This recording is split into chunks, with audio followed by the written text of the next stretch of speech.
Hello watch lovers around the world. I hope you're all doing well. On today's episode, you're all in for a treat. I have been invited by Piaget for a private viewing of the recently announced Polo 79.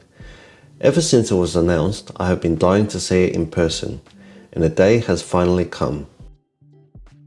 Some canapes to whet my appetite before the big reveal. The dessert has the same gadroon patterns as the Polo 79. Very nice touch, Piaget. And here it is in all its glory, the Polo 79. The amazing people at Piaget advised me that this is a prototype piece. It does not have a serial number, but other than that, it's a fully functional timepiece. Firstly, a quick history check on the piece. First revealed in 1979 as the Mason's first sports elegant watch, it came in both round and square options, sizing ranging from 20 to 36 millimeters. Most sports watches of that era launched in stainless steel. However, the Polo was made entirely of gold. To mark Piaget's 150-year anniversary and 45 years since the Polo's birth, the Polo 79 has been relaunched to commemorate the occasion. On to the specifications. The Piaget Polo 79's reference number is G0A49150. The case material is 18 karat yellow gold, and it comes with a sapphire crystal. The bracelet is integrated solid 18 karat yellow gold with a butterfly clasp. Its functions is hours and minutes. Official measurements of the piece is, the case size is 38 millimeters with an impressive thickness of 7.45 millimeters. The movement is a Piaget 1200P1, which is an in-house automatic manufacture caliber with a micro rotor, 28,800 VPH frequency, 44-hour power reserve with 25 joules, 50 meter water resistance, with a thickness of 2.35 millimeters. Initial impressions is, this watch is really photogenic. It's like it was pulled right out of the media photos. It doesn't have any bad angles. It's not like matching with a beautiful person on Tinder, only to meet them in person to realize that they look nothing like their pictures. Not that I know anything about that. I heard this from a friend. The bracelet is silky smooth and has an elegant taper. Let's have a quick look at the beautiful caseback. Amazing finishing. This is definitely something else. I really like the satin finishing on this piece.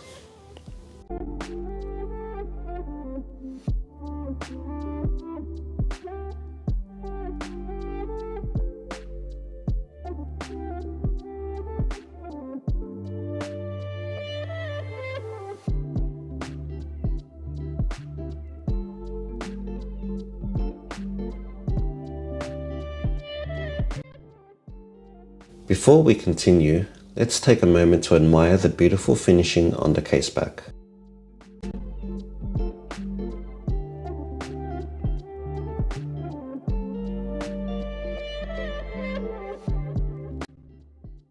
For reference, here is a comparison side by side with my Datejust 36, so you can get a good idea on its sizing. And here they are side by side on the wrist.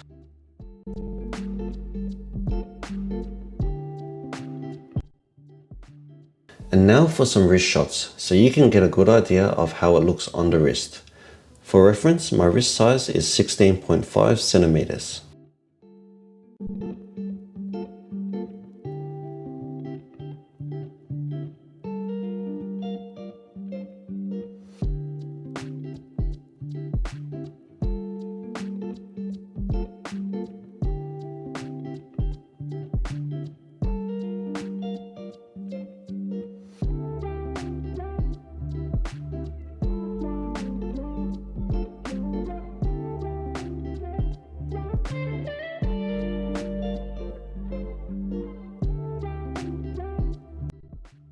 Now for a down the barrel shot.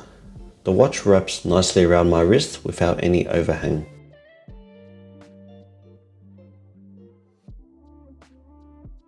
And finally, the customary wrist roll.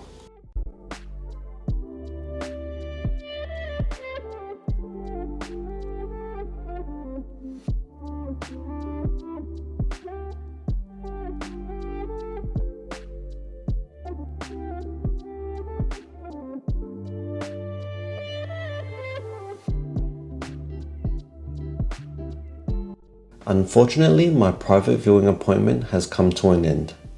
You know what they say, all good things have to come to an end. So what are my impressions after my hands-on experience with the Polo 79?